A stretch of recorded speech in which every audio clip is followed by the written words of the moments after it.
sih kok persalinannya nggak maju-maju, lambat banget nih bukaannya?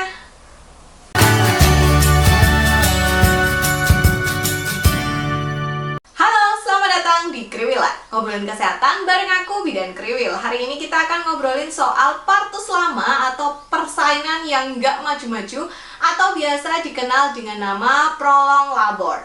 Nah, persalinan lama ini dikatakan lama itu apabila selama 24 jam tidak ada kemajuan persalinan pada ibu yang baru pertama kali melahirkan atau disebut primipara, dan lebih dari 18 jam pada ibu yang sudah pernah melahirkan.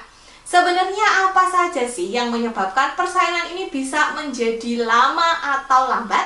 Yang pertama adalah disproporsi kepala janin dengan panggul. Jadi kalau misalnya nih antara panggul ibu dengan kepala janin itu tidak cocok seperti gembok dengan kunci, ya tentu saja persalinan ini akan menjadi lambat gitu. Kondisi ini bisa terjadi pada ibu yang panggulnya sempit. Biasanya ini terjadi pada ibu yang tingginya kurang dari 145 cm. Walaupun tidak semua ibu yang tinggi badannya itu pendek, itu panggulnya pasti sempit, tetapi memang ibu yang kurang tinggi itu memiliki resiko lebih besar untuk panggul sempit. Dan bisa juga terjadi kalau kepala janinnya itu terlalu besar. Jadi ini bisa terjadi kalau misalnya kepala janin dan panggulnya itu nggak cocok, sehingga akhirnya janinnya ini ya nggak bisa masuk ke panggul, seperti itu. Yang kedua adalah karena posisi janinnya tidak optimal. Jadi di sini bisa berarti janinnya ini bukan presentasi kepala, seperti misalnya sungsang atau lintang.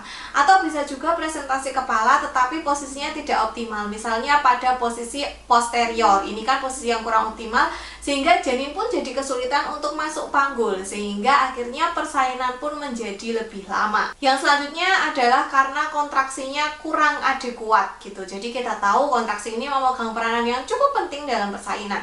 Kalau kontraksinya ini melehoi gitu ya, tidak adekuat, terus jarang-jarang terjadi, kadang ada kadang tidak gitu ya, itu bisa menyebabkan persalinan ini menjadi lama gitu. Jadi nanti kalau ibu-ibu mengalami kontraksi, ya disyukuri saja, karena kalau kontraksinya kuat dan sering berarti langkah ibu-ibu untuk bertemu dengan buah hati itu menjadi semakin cepat.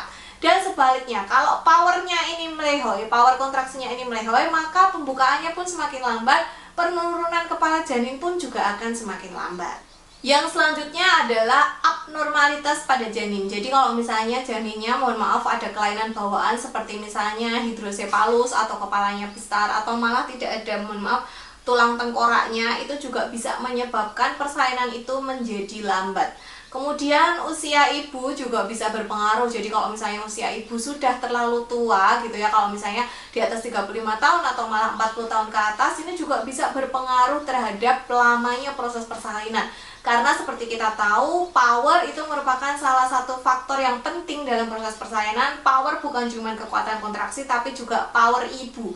Berarti di sini selain usia juga kalau misalnya ibunya sudah menghabiskan tenaga lebih dulu untuk teriak-teriak gitu ya pada saat pembukaan satu, maka bisa saja persalinannya pun juga menjadi lambat. Balik lagi ke usia, pada usia yang sudah tua, selain power kita yang juga berkurang, maka fungsi-fungsi organ tubuh kita ini kan juga tidak sefit ketika kita masih dalam usia reproduksi sehat. Itulah sebabnya kenapa kok ada usia reproduksi sehat, kenapa ibu-ibu tuh disarankan hamil ada patokannya usia sekian sampai sekian. Itu karena memang semakin tua itu bisa berpengaruh juga terhadap lamanya proses persalinan. Selanjutnya ada riwayat persalinan. Jadi memang setiap persalinan itu istimewa dan berbeda ya ibu-ibu. Tetapi kalau misalnya di persalinan yang lalu itu ada riwayat persalinan lama, ada riwayat induksi, maka resikonya untuk terulang itu lebih tinggi dibandingkan yang sebelumnya itu tidak gitu.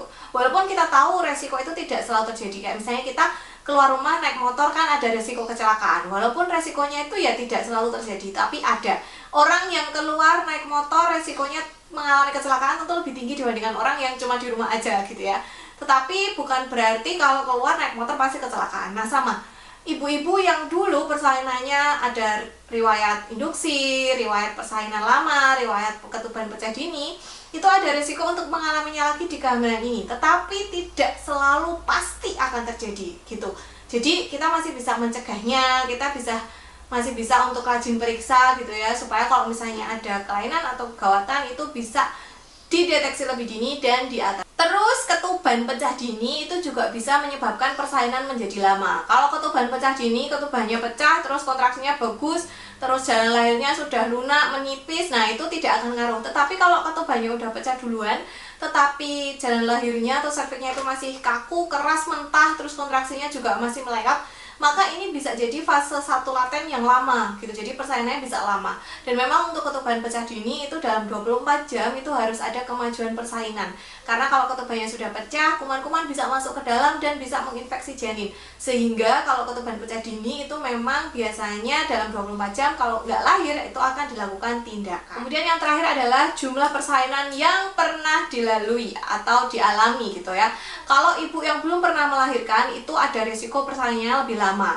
Kemudian ibu yang sudah melahirkan lebih dari 3 kali itu juga memiliki resiko untuk mengalami komplikasi atau persalinan lama. Jadi sebenarnya yang paling aman itu adalah paritas atau jumlah persalinan 1-3 gitu. Jadi kalau 0 dan di atas 3 itu memang resikonya lebih tinggi.